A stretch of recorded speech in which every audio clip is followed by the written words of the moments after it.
अस्सलाम वालेकुम फ्रेंड्स, मेरा नाम है सुमेर और आप देख रहे हैं सभी सुमेर यूट्यूब चैनल। आज मैं आपके लिए ड्रामा सीरियल क़यामत की कुछ मिस्टेक्स और फुल स्टोरी लेकर आया हूं, लेकिन मैं सोच रहा हूं पहले आपको मिस्टेक्स बताऊं या फिर फुल स्टोरी बताऊं। तो चलिए टास्क कर लेते हैं।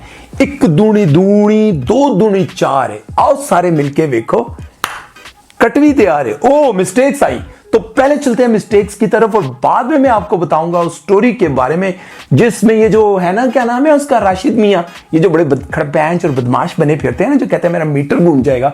देखिएगा आने वाली स्टोरी में जो मैं आपको बताऊंगा वो एक्यूरेट वही हाल इनका होने वाला है और इनका ये जो बदमाशी है ना, जो इनकी बदमाशी है, ये सारी गंदे पैंपर के साथ निकल जाएगी। तो चलते हैं मिस्टेक्स की तरफ। इस सीन में आप देख सकते हैं कि इफरा चम्मच उठा के सिंह के पास रख देती है और जवाद के साथ गप्पे मारने लग जाती है।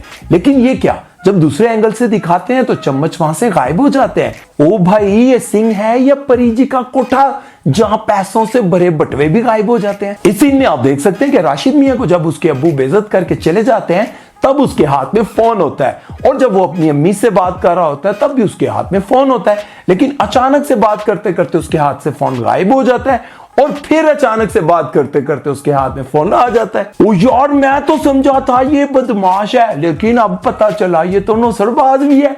एंज फोन आया, एंज गायब, एंज फोन आया, एंज गायब। और इस सीन में आप देख सकते हैं कि समरा जब बेड पर लेटी होती है और क्लोज शॉट दिखाते हैं तो इसके करीब ये ग्रे कलर का एक कुशन पड़ा होता है, लेकिन जब यही शॉट दूर से दिखाते हैं तो वो कुशन गायब होता है। फिर जब दोबारा करीब से दिखाते हैं तो वो कुशन फिर करीब पड़ा होता है। समरा जी, ये कुशन कभी आपके करीब आने की कोशिश करता है, कभी दूर जाता है, आखिर ये माजरा क्या है। और इस सीन में आप देख सकते हैं कि राशिद मियां की अम्मा जब उसको पुट्ठी पट्टियां चढ़ा रही होती है, मेरा मतलब है यार पुट्ठी पट्टियां पढ़ा रही होती हैं, तब आप देख सकते हैं कि उसकी अम्मा के पीछे एक टाइम पीस पड़ा हुआ है, मेरा मतलब है कड़ी पड़ी होती है। लेकिन जब दूर से दिखाते हैं तो वही टाइम पीस घोड़ा बन जाता है। ओ भाई, ऐसे ही तो आप लोग इतने अमीर नहीं होगे ना, आपके घर में जरूर कोई ना कोई जादू है।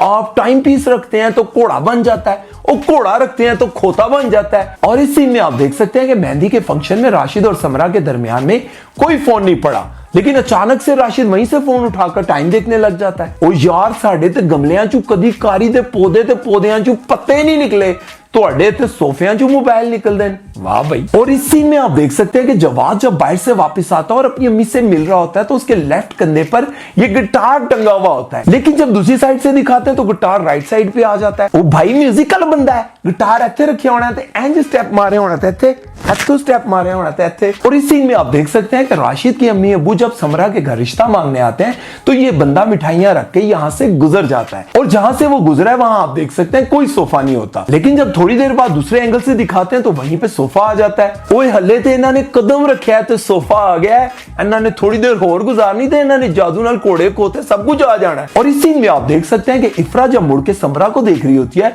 तो उसकी बुक पर कोई पेन नहीं पड़ा होता, लेकिन जब दूसरे एंगल से दिखाते हैं तो बुक के ऊपर पेन आ जाता है। ओ भाई, क्या आप लोग घर पर ड्रामा पे नजर रख के बैठे होते हैं कि कब गलतियां निकालेंगे? ड्रामा कोई एक दिन में थोड़ी बन जाता है, सालों साल लग जाते हैं, जैसे मेरी बॉडी बनने में लगे हैं। और इस सीन में आप देख सकते हैं कि समरा की अम्मी ये रेड कलर का दुपट्टा तय करके पैक करके चली जाती हैं, लेकिन जब समरा आती है तो वो भी यही वाला दुपट्टा तय कर रही होती है। ओ भाई, ये दुपट्टा है या कोई बिगड़ा हुआ बंदा है, जो भी आता है उसी को समझाता है, जो भी आता है उसी को समझाता है, लेकिन ओ उठे दा उठी ही रहता है। और इस सीन में आप देख सकते हैं कि इफरा जवाद को चाय का कप दे रही है, वो भी खाली, और वो आगे से क्या कह रहा है, बड़े मजे की हवा बनाई है।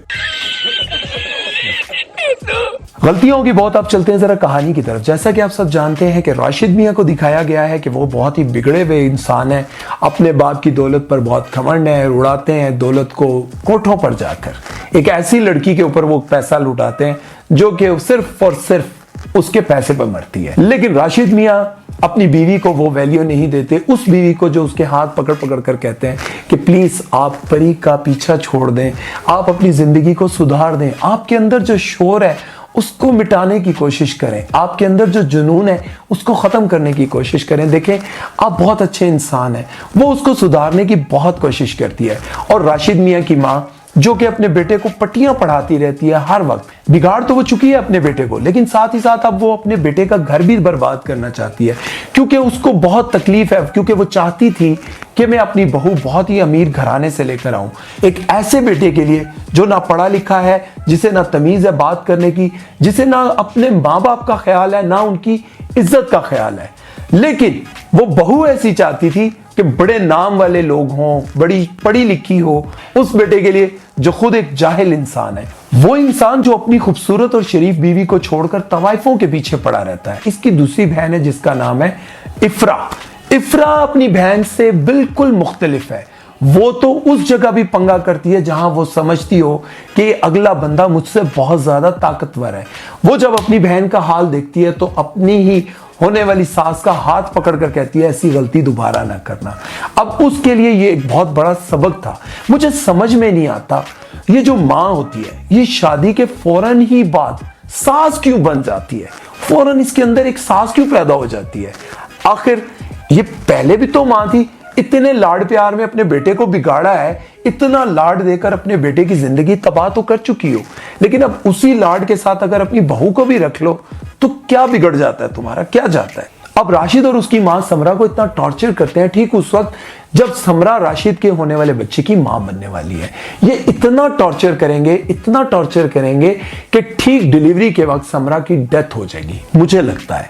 और इफ्रा जो है वो राशिद से शादी करने के लिए राजी हो जाएगी क्योंकि वो अपनी बहन का बदला लेगी। ये मेरी प्रेडिक्शन है क्योंकि मैंने बहुत सारे ड्रामों में जितनी भी प्रेडिक्शंस की हैं वो ज्यादातर एक्यूरेट ही हुई हैं। और इस ड्रामे में भी ऐसा ही होगा कि इफ्रा जो है जवाद को भूल जाएगी क्योंकि उसने अपनी बहन का बदला लेना होगा। और जब वो राशिद मियां से शादी करेगी तो वो उसको ऐसा सीधा करेगी कि उसको सारी तवाइफें भूल जाएंगी। बस उसको एक ही बात नजर आएगी कि मैंने ऐसा क्या कर दिया, मैंने ये जुल्म क्यों किया। और उसकी मां जिसके अंदर फौरन सास पैदा हो जाती है ना, जिसको हर वक्त वो ये सोचेगी कि मैंने इसकी एक बहन को तो ठिकाने लगा दिया, अब वो अपने बेटे को पट्टियां पढ़ाएगी कि अब इसको भी मारना है। लेकिन ऐसा होगा नहीं क्योंकि पहले समरा थी, अब इफ्रा है।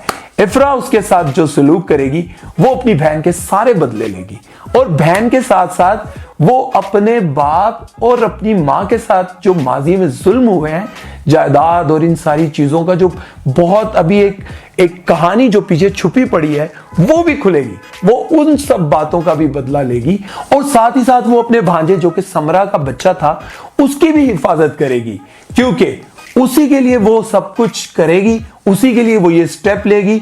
जवाद को छोड़ के वो राशिद से शादी करेगी। इससे हमें ये मैसेज मिलता है कि जिंदगी में याद रखें, पैसा दौलत सब कुछ होता है हमारे पास, लेकिन हमारे पास वक्त नहीं होता। देखिए पैसा मैटर नहीं करता, आपके पास बहुत सारा पैसा हो, बहुत कुछ हो, लेकिन आप अपनी औलाद को वक्त ना दे सकें, उसकी तरबियत ना कर सकें तो बेकार है ना। अब देखें सब कुछ दिखाया गया है, उसके पास सब कुछ है, लेकिन बेटा नहीं है, तकलीफ में उसके साथ नहीं है क्योंकि मां खुद भी ऐसी है। तो औलाद कैसे ठीक हो जाएगी, औलाद कैसी अच्छी हो जाएगी। एक बेटा जो कि उनसे दूर रहा वो अच्छा है, जो उनके साथ रहा, मां बाप की शफकत में रहा, वो बिगड़ गया।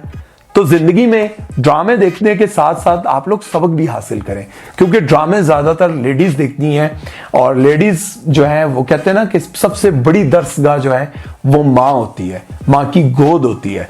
तो अपने बच्चों की अच्छी तरबियत करें, अपना बहुत सारा ख्याल रखिए। मेरे दोनों चैनल को सब्सक्राइब कीजिएगा। अल्लाह हाफिज।